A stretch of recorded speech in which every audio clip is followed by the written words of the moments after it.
There is a problem as we get older where we develop what's called a brain energy gap. So in older people, even if their memory is normal, there's a deficit between how much energy our brain needs and how much it actually gets, and it's about 7%. Dr. Stephen Cunnane in Canada has found this with ketone and glucose PET scans, that there's this deficit. And he's also found that taking MCT oil, he's studied 2 tablespoons a day and then 3, that you can fill in the brain energy gap with just simply by taking MCT oil. There are many benefits to using MCT 143. First of all, it has MCTs, medium chain triglycerides, in it. And medium chain triglycerides are ketogenic. They increase ketone levels, and they also have other interesting properties. For example, C10 is an MCT. C10 stimulates mitochondria in cells to multiply. So these are the little factories in the cell that produce ATP, which is the energy that drives all the functions of our cells. And so if you can increase the number of those little factories, you can increase the energy output of your cell. C8 is the other, a little bit more prominent MCT in MCT oil, and it's considered to be the most ketogenic. That seems to be its main property.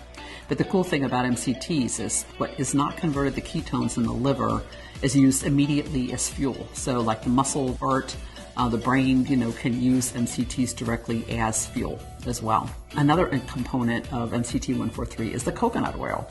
And the reason I kept that in is it has not only MCTs, but it has other fats. Lauric acid is half of coconut oil. And technically, it's kind of between an MCT and a longer chain fat.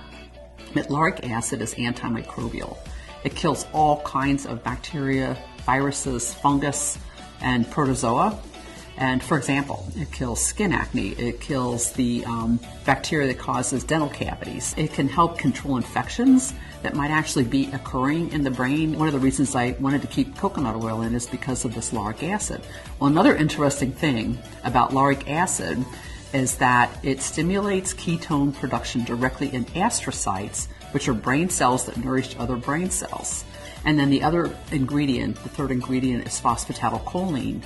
And phosphatidylcholine is a very important, it's called a phospholipid, but it's very abundant in cell membranes throughout our whole body. Many people are deficient in choline and phosphatidylcholine. It's very abundant in the cell membranes, 40 or 50% of the cell membrane in the brain. So, the combination of these 3 ingredients, I feel are beneficial, very beneficial to the brain.